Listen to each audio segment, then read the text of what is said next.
નમસ્કાર દર્શક મિત્રો, સત્યમેવ જયતે લાઈવ ન્યૂઝમાં આપ સૌનું હાર્દિક સ્વાગત છે। ડભોઈ તાલુકાના કરનેટ ગામે ગઈકાલે બપોરના રેતી ભરી બહાર નીકળતી ટ્રકો પાલિકા સદસ્યએ રોકતા બે જૂથો વચ્ચે ઘર્ષણ થયું। પોલીસે બંને પક્ષોની ફરિયાદ લઈ બંને ફરિયાદના કુલ 12 આરોપીઓ સામે કાયદેસરની કાર્યવાહી કરવાના ચક્રો ગતિમાન કર્યા છે। ડભોઈ પોલીસ મથકમાંથી પ્રાપ્ત થતી વિગત અનુસાર કરનેટ ગામે બે જૂથો વચ્ચે થયેલ ઘર્ષણ નવી માંગરોળ ખાતે રહેતા અક્ષય હસમુખભાઈ પાવા ટ્રક ચાલકને નોંધાવી ફરિયાદ અનુસાર વિરાય માતા વસાહત ડભોઈ ખાતે રહેતા અજય નરસિંહ રાઠવા, ઉજમ ભાઈલાલ રાઠવા, વિજય કનુભાઈ તડવી અને અન્ય 3 બીજા ઈસમોએ ભેગા મળીને અક્ષયની ટ્રક સહિત બીજી 2 ટ્રકો મળીને કુલ 3 ટ્રકો રેતીની લીઝમાંથી રેતી ભરીને બહાર નીકળતી હતી। તે સમયે અજય રાઠવાએ અક્ષયને ધાબા ઉપર લાકડી મારીને ઈજા પહોંચાડી હતી ને બીજા 2માં ઉજમ રાઠવા અને વિજય તડવીએ અક્ષયને પકડી રાખેલ અને અજય રાઠવાએ ખિસ્સામાંથી ₹10,000 લૂંટી લીધા। સાથોસાથ સંજય પાવાને એટ્રોસિટી કેસમાં ફસાવી દેવાની ધમકી આપી હતી અને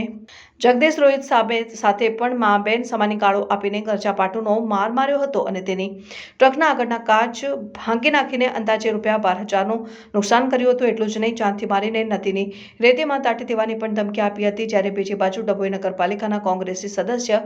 અજય રાઠવાએ નોંધાવેલી ફરિયાદ અનુસાર તેઓ પોતે પાલિકાના સદસ્ય હોય કરનેટ ખાતે આવેલ પાલિકાના વોટર પંપ અને ફ્રેન્ચવેલની વિઝિટ માટે ગયા હતા। તે સમયે રેતી ભરવા માટે આ વિસ્તાર પ્રતિબંધિત હોવા છતાં પણ પ્રતિબંધિત વિસ્તારમાંથી જ ગેરકાયદેસર રેતી ખનન કરી 3 જેટલી ટ્રકો રેતી લઈ જતી હતી, જેથી અજય રાઠવાએ રોકીને પૂછતા ટ્રક ચાલક અક્ષય પાવાએ ટ્રક માલિક સંજય પાવાને ફોન કરી બોલાવ્યો। તે દરમિયાન અજય સાથે ઝપાઝપીને ઝઘડો શરૂ થઈ ચૂક્યો હતો। એ દરમિયાન સંજય પાવા પણ પોતાના 4-5 માણસોને લઈ ઘટના સ્થળે આવી પહોંચ્યા અને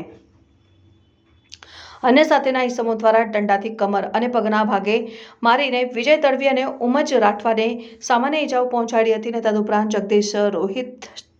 તક્ષ પાવા અને પ્રીત પાવાએ ઉમજના હાથમાંથી મોબાઈલ અને રોકડ ₹4,500 પણ ઝૂંટવી લીધા હતા અને તમામે ભેગા મળીને ગાળાગાળી કરી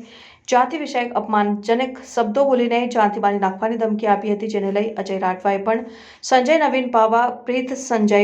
પાવા, તક્ષ સંજય પાવા, વિજય તડવી અને ઉમજ રાઠવાને સામાન્ય ઈજાઓ પહોંચાડી હતી। તદુપરાંત જગદીશ રોહિત, તક્ષ પાવા અને પ્રીત પાવાએ ઉમજના હાથમાંથી મોબાઈલ અને રોકડ ₹4,500 પણ ઝૂંટવી લીધા હતા અને તમામે ભેગા મળીને ગાળાગાળી, જાતિ વિષયક અપમાનજનક શબ્દો બોલીને જાનથી મારી નાખવાની ધમકી આપી હતી, જેને લઈને અજય રાઠવાએ પણ સંજય નગીન પાવા, પ્રીત સંજય પાવા, તક્ષ સંજય પાવા,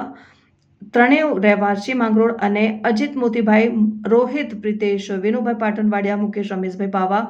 આ તમામ વિરુદ્ધ પોલીસમાં ફરિયાદ આપી છે। ડભોઈ પોલીસે આ તમામ આરોપીઓ વિરુદ્ધ ગેરકાયદેસર મંડળી રચીને પોતાનો સામાન્ય હેતુ પાર પાડવા ગુનો કર્યા બાબતેની અને લાગત આરોપીઓ સામે એટ્રોસિટી એક્ટ મુજબની ફરિયાદ લઈ બંને પક્ષોના આરોપીઓ વિરુદ્ધ કાયદેસરની કાર્યવાહી હાથ ધરી છે।